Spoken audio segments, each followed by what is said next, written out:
The first time Mark secretly glanced at his friend's computer, he was shocked to discover that Jack, who hadn't even finished elementary school, had £1.8 million in his account. An evil thought crossed his mind. But before Mark could even act on his plan, the next day Jack was found hanged in his villa, a suicide. What Mark didn't expect was that 12 years later, they would meet again, and under such tragic circumstances. However, Mark quickly regained his composure. Jack wasn't just an orphan, he was also still single.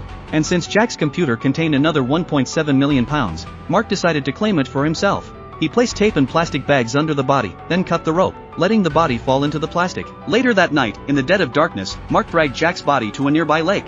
He tied a heavy rock to it, swam to the center of the lake, and let go. Jack's body sank to the bottom. The next day, Mark opened Jack's computer but found it locked with a password. Mark watched some tutorial videos on Twitter to figure out how to unlock it. He managed to get in, but all the browsing history was wiped. Mark reset Jack's bank account password but ran into a problem when the bank asked for security questions. Mark didn't know the answers. However, he did gather a useful clue. If he had Jack's passport or driver's license, he could reset the password. Mark immediately went online to find a vendor who could forge a driver's license. To his surprise, the site said the product would ship from China within 3 days. He changed the profile picture to his own, compared it with Jack's driver's license to make sure everything matched, and then placed the order. Just as he finished, he received a message from a debt collector demanding that he repay his debt in 2 days or else face consequences for his mother. Knowing that the fake driver's license wouldn't arrive for 3 days, Mark begged the collector for an extra week, offering to pay an additional £25,000. The collector countered with a demand for £50,000, and since Mark was confident he would have £1.7 million soon, he agreed. Both Mark and Jack were top Michelin chefs.